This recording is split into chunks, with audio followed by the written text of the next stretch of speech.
In the history of reality television, there are moments of talent, and then there are moments of total vindication.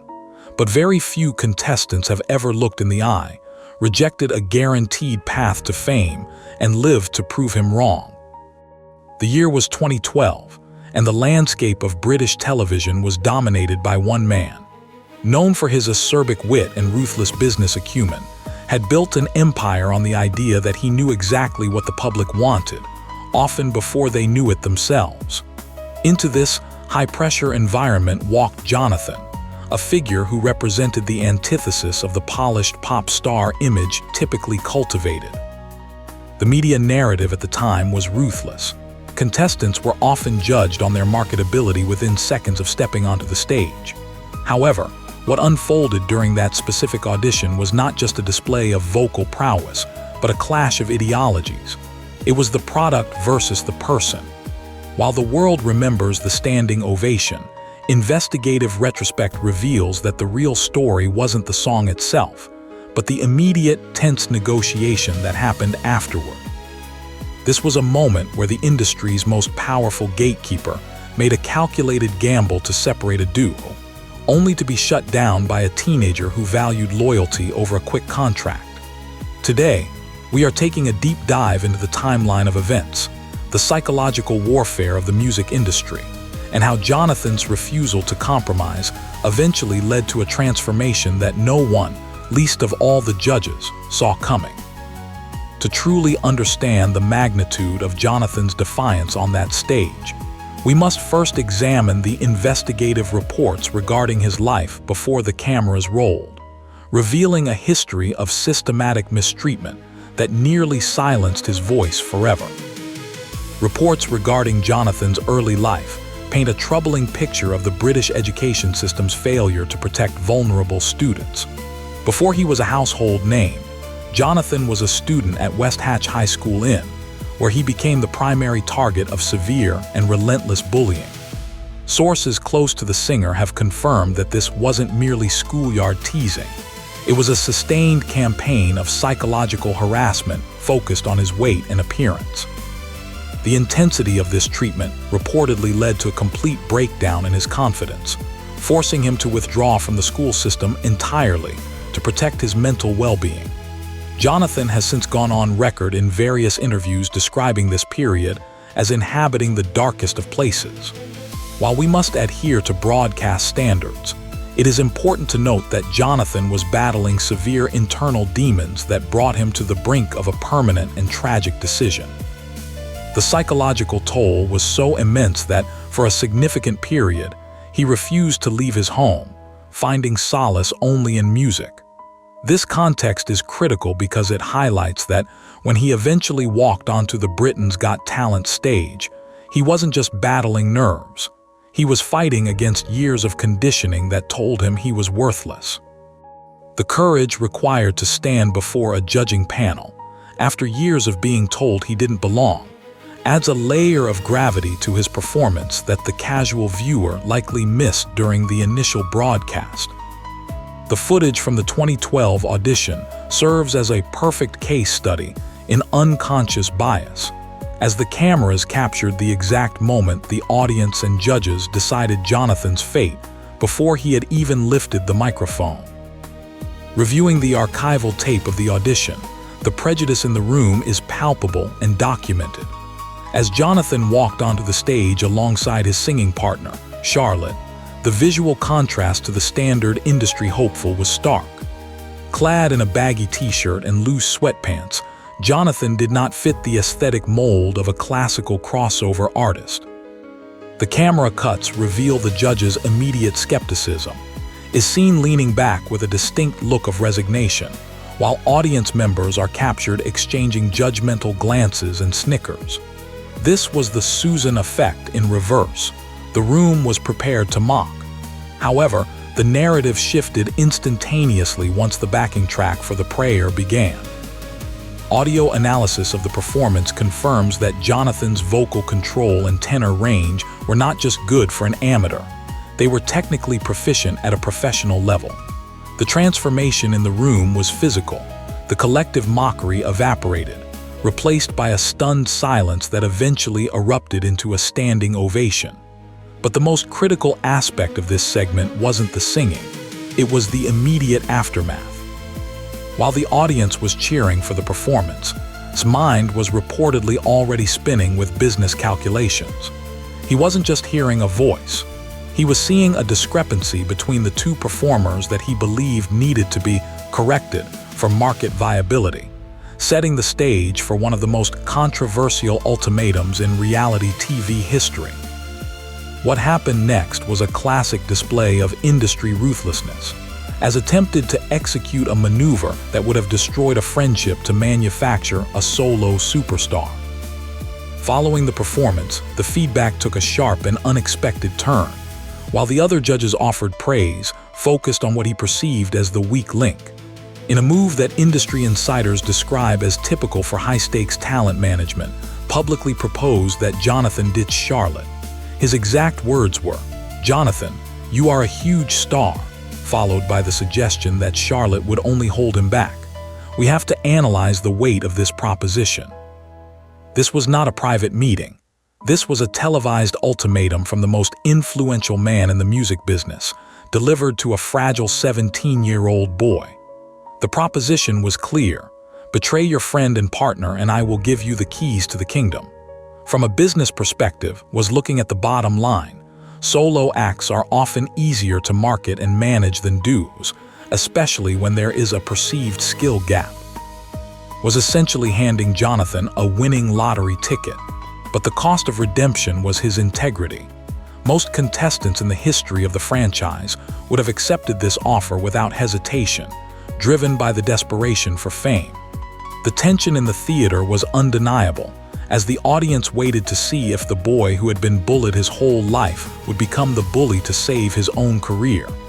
It was a test of character that went far beyond vocal ability.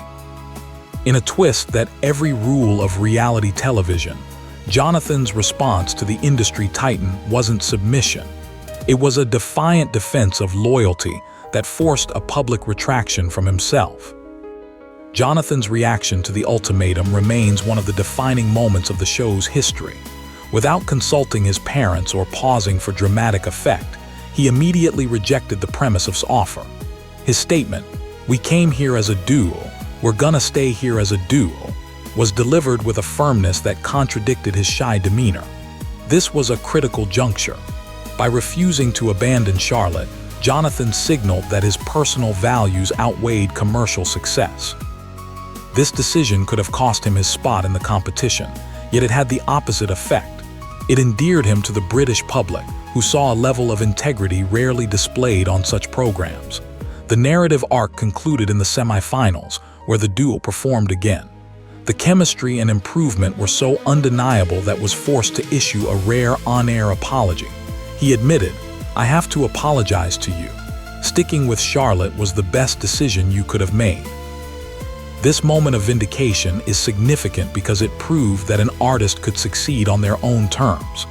Jonathan had forced the industry to bend to him, rather than bending to the industry. However, while this seemed like a happily ever after for the duo, the realities of the music business are complex, and subsequent reports reveal that the story of their partnership was far from over. Despite the victory of loyalty in 2012, critics resurfaced 2 years later when the duo announced their separation, claiming this was proof that had been right all along. But a closer look at the contracts reveals a different story.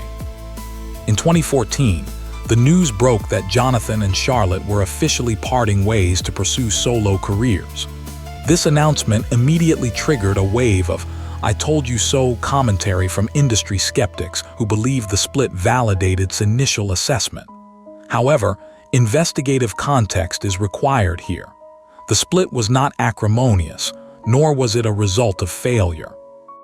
The duo had already released 2 highly successful albums, Together and Perhaps Love, both of which achieved gold certification.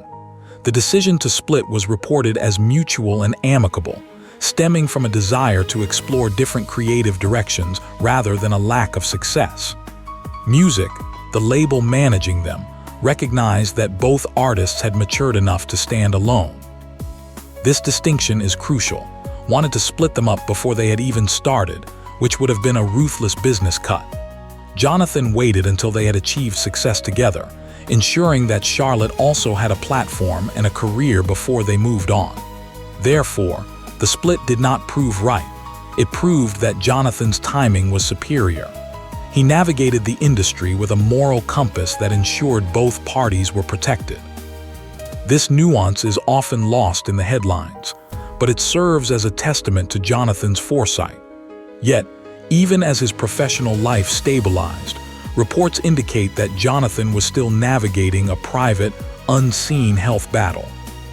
While the tabloids focused on his music and his weight, Jonathan was privately grappling with a neurological reality that went undiagnosed for decades, finally coming to light in 2022. For years, media outlets and fans speculated about Jonathan's unique mannerisms, his intense privacy, and the visible discomfort he sometimes displayed during interviews. It wasn't until 2022, at the age of 27, that Jonathan publicly revealed he had received a formal diagnosis of autism. In a candid update to his followers, he described this diagnosis not as a burden, but as a profound relief, a moment that recontextualized his entire life experience. This revelation provided a new lens through which to view his 2012 audition. The sensory overload of the loud audience, the bright studio lights, and the intense scrutiny of the judges would have been exponentially more difficult for someone on the spectrum. It also explains his deep attachment to Charlotte. She wasn't just a singing partner, she was a safe person who helped ground him in a chaotic environment. The diagnosis highlighted that his refusal to split from her was likely a necessary coping mechanism as much as a moral stance.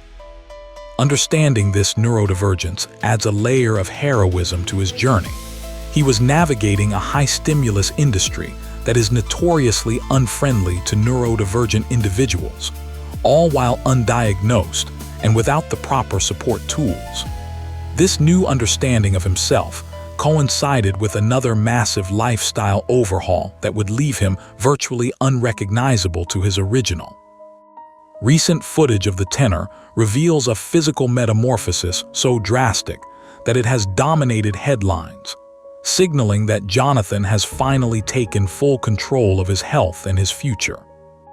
If you were to look at a side-by-side comparison of Jonathan from 2012 and the man performing today, you would be forgiven for thinking they were two different people.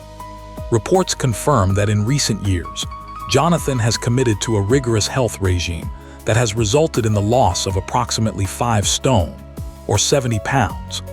Unlike many celebrity transformations driven by vanity or surgery, Jonathan has been vocal that this change was driven by discipline and mental health management. He credits walking 10,000 steps a day and a complete overhaul of his diet as the key factors. This physical glow-up is symbolic of his internal shift. He has moved from the broken teenager who felt he had no future to a chart-topping solo artist who commands the stage with confidence. Currently, Jonathan is a force in the classical crossover genre, regularly hitting the #1 spot on the charts and recording at prestigious locations like Abbey Road Studios. He toured globally, not as a reality TV novelty, but as a respected tenor. His journey from a bullied student in a hoodie to a health-conscious, self-aware superstar serves as the ultimate rebuttal to the early judgments placed upon him. He didn't just survive the industry, he outlasted the critics. Ultimately, the story of Jonathan is not just about a voice that surprised the world, but about the triumph of human integrity over corporate ruthlessness. Jonathan didn't just win a spot in a talent show. He won a moral victory that is still discussed over a decade later. He demonstrated that it is possible to navigate the cutthroat waters of the music industry without sacrificing one's character. Looked at a book cover and saw a risk. The world opened the book and found a hero. And considering Jonathan is now living his best life, healthy, successful, and surrounded by a that respects him for the person he is, it is safe to report that in the long game of life, he won that argument forever.